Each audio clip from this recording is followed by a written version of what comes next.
Yudas Iskariot, teman Yesus. Yudas Iskariot adalah salah satu murid Yesus. Ia berjalan bersama sang guru, mendengar pengajarannya, dan menyaksikan mukjizatnya. Namun, dialah yang kemudian mengkhianati Yesus. Ketika Yudas datang membawa rombongan untuk menangkap Yesus, ia memberi isyarat pengkhianatan dengan sebuah ciuman.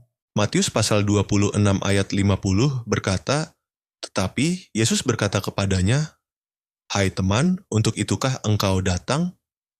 Maka majulah mereka memegang Yesus dan menangkapnya." Apa yang dilakukan Yudas ketika Yesus dijatuhi hukuman mati? Setelah melihat bahwa Yesus dijatuhi hukuman mati, Yudas diliputi penyesalan yang dalam. Matius pasal 27 ayat 3 berkata, "Pada waktu Yudas yang menyerahkan dia melihat bahwa Yesus telah dijatuhi hukuman mati, menyesallah ia.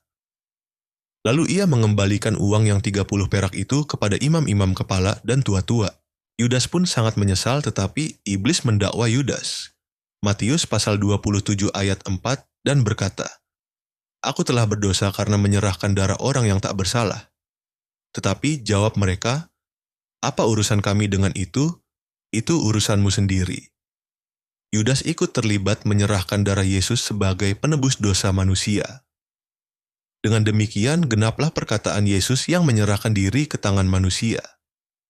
Dan Yudas adalah tangan manusia pertama yang menyerahkan dia sebagai penebus dosa manusia. Si pendakwa itu kemudian pergi ke Pilatus. Ketika Pilatus menyadari bahwa segala usahanya sia-sia dan kekacauan mulai timbul, ia mengambil air dan mencuci tangannya.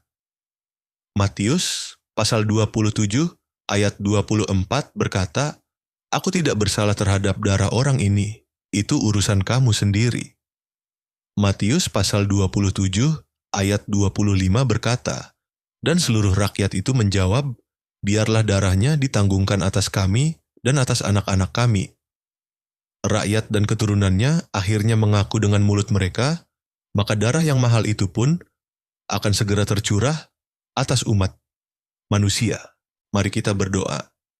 Bapa kami bersyukur atas nafas kehidupan yang Engkau berikan kepada kami.